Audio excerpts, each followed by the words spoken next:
Eight class, कैसे हैं आप सब। मैं आपकी हिंदी की अध्यापिका मिसेस सोनू जैन, विद्या बाल भवन स्कूल से। बच्चों, आप सबको मालूम है अभी हम कर रहे हैं पाठ 3। पाठ 3 में बच्चों आप लोग पर्यायवाची, विलोम शब्द, श्रुति भिन्नार्थक, एकार्थक ये शब्द कर चुके हैं। आज हम उससे आगे का कार्य करेंगे जो होगा हमारा। एक तो करेंगे उसमें हम क्लास अनेक शब्दों के लिए एक शब्द, अनेक शब्दों के लिए एक शब्द। बच्चों, अनेक शब्दों के लिए एक शब्द हम क्यों करेंगे? क्या है इसका हमारी भाषा में प्रयोग? कभी सोचा है आप लोगों ने? देखिए, इनके प्रयोग से क्या होता है, अनेक शब्दों के लिए एक शब्द के प्रयोग से क्या होता है, इनके प्रयोग से हमारी भाषा में संक्षिप्तता आती है। यानी कि बहुत बड़ी बात को छोटे शब्दों में कहने का हमें अनुभव प्राप्त होता है और इससे क्या होता है, भाषा की सुंदरता भी बढ़ जाती है ना। और क्या होता है, भाषा को प्रभावशाली, दूसरे के ऊपर अच्छा उसका प्रभाव पड़े, इसके लिए भी हम अनेक शब्दों के लिए एक शब्द का प्रयोग करते हैं। मान लीजिए आपके घर में डेली दूध वाला आता है ना। मैंने तो बोला दूध वाला, लेकिन क्या आप यह बोलेंगे डेली के लिए? मतलब मैं रोज इस भाषा का प्रयोग करूंगी कि घर में दूध, गाय का, भैंस का दूध निकाल कर बेचने वाला आया है। ऐसा तो बोलने में भाषा में इतनी संक्षिप्तता नहीं आई, ना भाषा आपकी प्रभावशाली लगी। जबकि बोला कि दूध वाला आया है, उसी से समझ में आ गया कि गाय भैंसों का दूध निकाल कर बेचने वाला व्यक्ति आया है। तो इसीलिए मैंने बताया कि अनेक शब्दों के लिए एक शब्द का प्रयोग करने से भाषा में संक्षिप्तता आती है और उसको प्रभावशाली भी बनाया जाता है।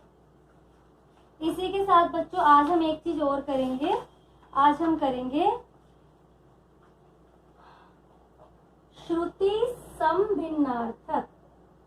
श्रुति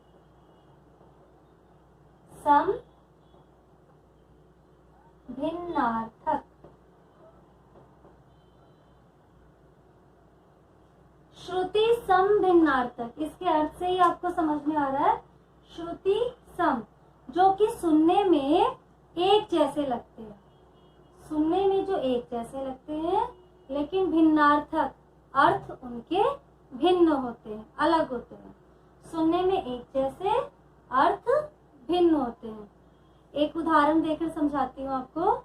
जैसे कि अचार है ना, आप घर में होते हैं, घर में अचार होता है ना, कभी आम का, नींबू का, मिर्ची का, बहुत सारे अचार होते हैं। एक अचार तो वो हो गया, और दूसरा क्या है, आचार।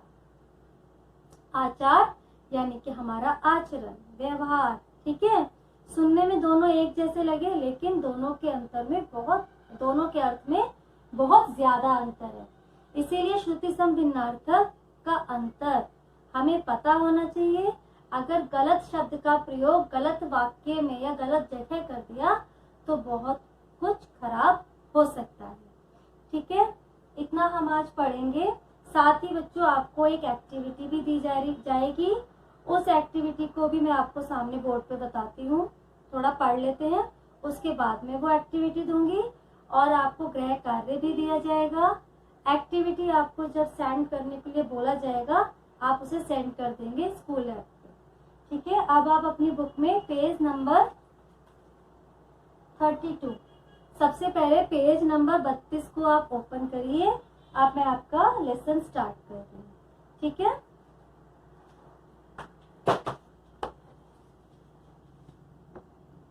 तो चलिए क्लास, अब हम अपना अनेक शब्दों के लिए एक शब्द आरंभ करते हैं। अभी जैसे कि मैंने आपको समझाया था कि अनेक शब्दों के लिए एक शब्द हम क्यों प्रयोग करते हैं। इनके प्रयोग से बच्चों भाषा में संक्षिप्तता तथा सुंदरता आती है। जितना भाषा सुनने में अच्छी लगेगी उतना ज़्यादा वो सुनने वाले के ऊपर प्रभाव डालती है। तो इसीलिए इनको कहा जाता है कि ये भाषा को प्रभावशाली बनाने में भी इनका प्रयोग किया जाता है। और एक बात और ध्यान दीजिए, इन्हें वाक्यांश बोधक शब्द भी कहा जाता है। ठीक है, तो कभी एग्ज़ाम में अगर वाक्यांश बोधक आ जाए तो आप पज़ल या परेशान नहीं होंगे। अनेक शब्दों के लिए एक शब्द को ही वाक्यांश बोधक शब्द भी कहा जाता है। इनकी एक परिभाषा आपकी बुक में लिखी हुई है। अनेक शब्दों, पदबंधों, समस्त पदों तथा वाक्यांश के लिए प्रयुक्त होने वाले एक शब्द को अनेक शब्दों के लिए एक शब्द कहा जाता है। ठीक है, अब यहाँ पे देखिए आपको एक सूची दी गई है, एक लिस्ट, मतलब कुछ लिखे गए हैं अनेक शब्दों के लिए एक शब्द। उन्हें पढ़ लेते हैं और समझ भी लेते हैं। जिस कार्य को करना अत्यंत कठिन हो, अनिवार्य, अत्यंत आवश्यक हो, उसे क्या कहते हैं? अनिवार्य। आँखों के सामने होने या घटने वाला क्या होता है? जो आँखों के सामने होता है हमारे, प्रत्यक्ष। जो दिखाई ना दे, अदृश्य। जिसका कोई अंत ना हो, अनंत। जो ईश्वर में विश्वास रखता हो, आस्तिक। जो कभी ना मरे, अमर। जो कभी बूढ़ा ना हो, अजर। जो बड़ा भाई हो, अग्रज। देखिए और है, जिसका वर्णन ना किया जा सके, उसे क्या कहते हैं? अवर्णनीय, यानी कि उसका वर्णन ही नहीं किया जा सकता। जिसके पास ज्ञान ना हो, अज्ञानी। जो पहले कभी ना हुआ हो, अभूतपूर्व। जो मानवीय ना हो, अमानवीय। जो मनुष्य जैसा व्यवहार ना करे, अमानुष। जिसका कोई अता पता ना हो, अज्ञात। जिसे सहा न जा सके, असहनीय। जिस पर विश्वास ना किया जा सके, अविश्वसनीय। देखिए और भी हैं, मैं बच्चों यहाँ पर सारे पढ़ने वाली हूँ। वो किस लिए पढ़ने वाली हूँ मैं सारे? क्योंकि जिन स्टूडेंट्स के पास अभी बुक नहीं है वो इस वीडियो के माध्यम से पूरा अपना पाठ ढंग से याद कर सके, और जिनके पास बुक है उन्हें तो याद करना ही करना है बहुत अच्छे से, और कोई भी मिस्टेक्स आपकी नहीं आनी चाहिए। देखिए, जो छोटा भाई हो उसे कहते हैं अनुज। छोटे भाई को अनुज कहते हैं। जिसका कोई मूल्य ना लगा सके, अमूल्य। जिसको कोई न साध सके, असाध्य। जिस क्षेत्र में लोगों के घर हों, उसे क्या कहा जाता है? आवासीय। जिसके आने की तिथि ना हो, अतिथि। जिसके समान दूसरा कोई ना हो, अद्वितीय। जिसकी आयु कम हो, अल्पायु। जो इस लोक जैसा ना हो, अलौकिक। जिसका कोई शत्रु ना हो, अजात शत्रु। बहुत अधिक वृष्टि, अतिवृष्टि। जिसका भाग्य अच्छा ना हो, अभागा। जिसे दूसरे देश से मंगाया गया हो, आयातित। कम भोजन करने वाला, अल्पाहारी। जो दूसरों से ईर्ष्या करता हो, ईर्ष्यालु। जो ऊपर कहा गया हो, उपर्युक्त। जो उचित हो, उपयुक्त। जिस जमीन पर कुछ ना होता हो, बंजर। जो किसी के उपकार को ना मानता हो, कृतज्ञन। जो किसी के उपकार को मानता हो, कृतज्ञ। जो काम से जी चुराए, कामचोर। जिस पर कोई कलंक लगा हो, कलंकित। जहाँ कैदियों को रखा जाए, कारावास। जो हाथ पर हाथ धरे बैठा हो, किन कर्तव्य विमूढ़। कल्पना में होने वाला, काल्पनिक। ज़्यादा घूमता फिरता हो, घुमंतु। चर्म से संबंधित बीमारी चर्म रोग, चारों दिशाओं में या हर दिशा में चहुमुखी, बहुत लंबी आयु वाला चिरायु। ठीक है, अब कुछ और पढ़ देती हूँ। जिसे जीता ना जा सके अजेय, जिसकी कोई उपमा ना हो अनुपम, जो दर्शन करना चाहता हो दर्शनार्थी, जो नष्ट होने वाला हो नश्वर, जो मांस खाता हो मांसाहारी, भाषण सुनने वाला श्रोता, लिखने वाला लेखक, नभ में उड़ने वाला नभचर, प्रतिदिन होने वाला दैनिक, 3 महीने में होने वाला तिमाही, स्वयं पर जो निर्भर होता है आत्मनिर्भर, जो किसी का पक्ष ना ले निष्पक्ष, जो किसी एक का पक्ष ले पक्षपाती। ठीक है, ये तो आपने करे अनेक शब्दों के लिए एक शब्द। बच्चों अब आ जाइए आप पेज नंबर 42 पर, जहाँ पर दिए गए हैं श्रुति समभिन्नार्थक शब्द। जैसा कि आपको बताया था, नाम से ही स्पष्ट है कि सुनने में समान लेकिन उनका अर्थ भिन्न। यहाँ पर इसके बारे में लिखा हुआ भी है, हम पढ़ लेते हैं। ऐसे शब्द जो सुनने में समान हो परंतु अर्थ की दृष्टि से भिन्न हो, श्रुति समभिन्नार्थक शब्द कहलाते हैं। इसकी पहचान उचित उच्चारण, वर्तनी एवं प्रयोग से होती है। जो सुनने में जब समान है तो इनकी पहचान कैसे होगी? इनके उचित उच्चारण से, इनकी वर्तनी से और इनके प्रयोग से। जैसे देखिए उदाहरण में चीर तथा चिर, ये दोनों शब्द उच्चारण, वर्तनी एवं अर्थ की दृष्टि से भिन्न हैं। परंतु यदि कोई उचित उच्चारण ना करे अथवा उचित स्थान पर उचित शब्द का प्रयोग ना करे तो अर्थ का अनर्थ हो सकता है ना। क्योंकि देखिए चीर का अर्थ होता है वस्त्र और चिर का अर्थ होता है पुराना। ऐसे ही एग्जाम्पल आप नीड़ का ले सकते हैं। नीड़ का अर्थ होता है घोंसला और नीर का अर्थ होता है पानी, है ना। तो क्या हो सकता है, अगर किसी के घर आप गए, आपने बोला मुझे नीड़ चाहिए, तो कोई क्या समझेगा कि आपको क्या चाहिए, है ना। तो आपको क्या बोलना पड़ेगा? नीर। यहाँ पर एग्जाम्पल में भी नीड़ और नीर दिया है। देखिए व्यंजन अर्थात खाने के स्वादिष्ट व्यंजन, और व्यंजन का अर्थ होता है पंखा। जलज का अर्थ है कमल और जलद है बादल। ठीक है, अब यहाँ पे देखिए कुछ आपको और एग्जाम्पल्स उदाहरण दिए गए हैं। अचार आम, नींबू आदि का अचार। आचार आचरण, हमारा व्यवहार। अपेक्षा आशा या तुलना का भाव होना। उपेक्षा किसी का अनादर या अनदेखी। अवधि समय, जिसमें ध पर छोटी की मात्रा है उसका अर्थ है समय।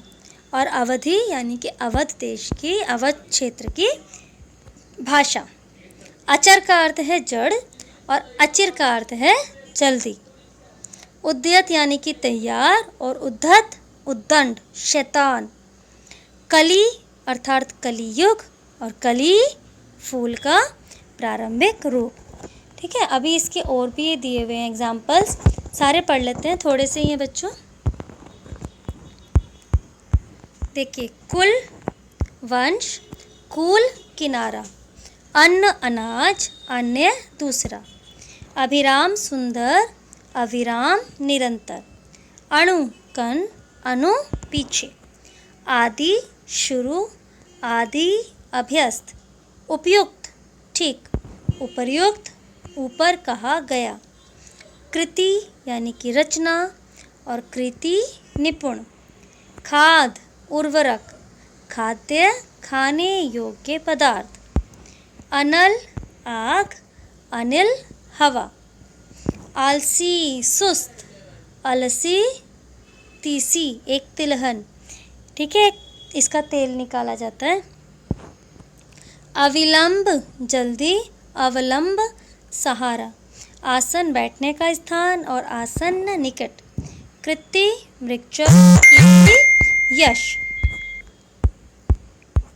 उसके बाद देखिए और तरफ, और तथा अन्य या ज्यादा का अभाव।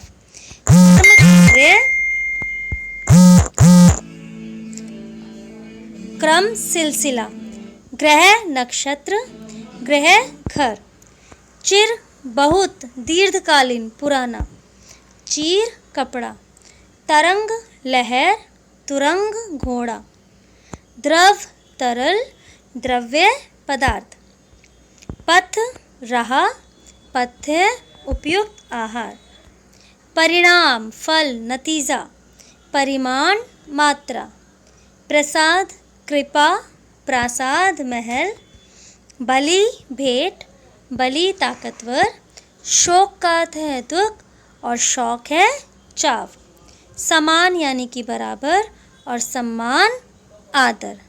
तो आपने ये भी पढ़ लिए, श्रुति सम भिन्नार्थक पढ़ लिए, अनेक शब्दों के लिए एक शब्द भी आपने याद कर लिया।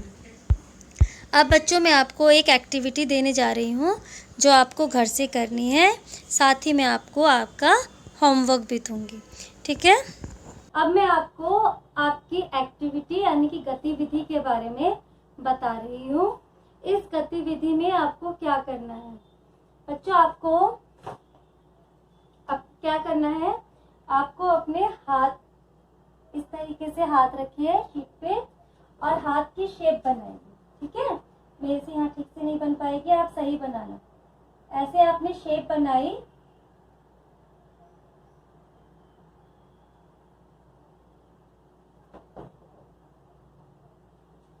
देखिए हाथ की शेप बनाने के बाद आप यहाँ उंगलियों के बीच में यहाँ पर आप शब्द लिखेंगे। मान लीजिए मैंने लिख दिया चीर, इस तरीके से ही लिखेंगे आप, साफ नहीं लिखा गया ये।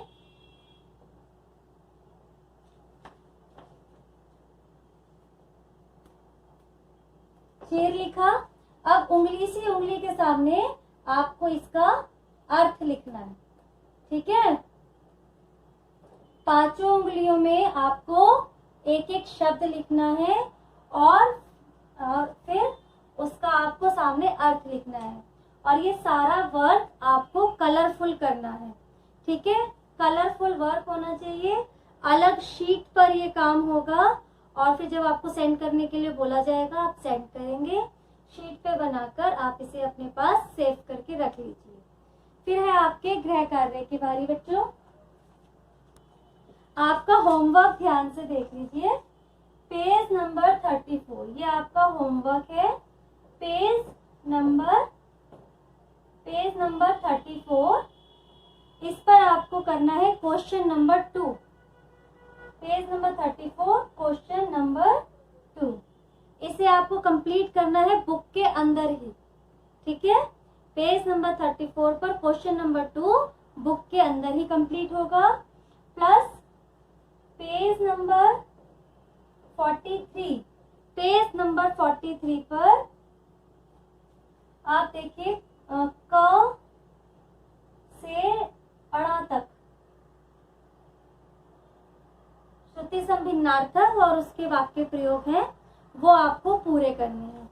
क से लेकर ड़ तक यानी कि 1 2 3 4 5 आपको श्रुति सम भिन्नार्थक कंप्लीट करने हैं पेज नंबर 43 पर, और पेज नंबर 34 पर आपको क्वेश्चन नंबर 2 करना है। ओके क्लास, अब क्लास खत्म करते हैं। Have a nice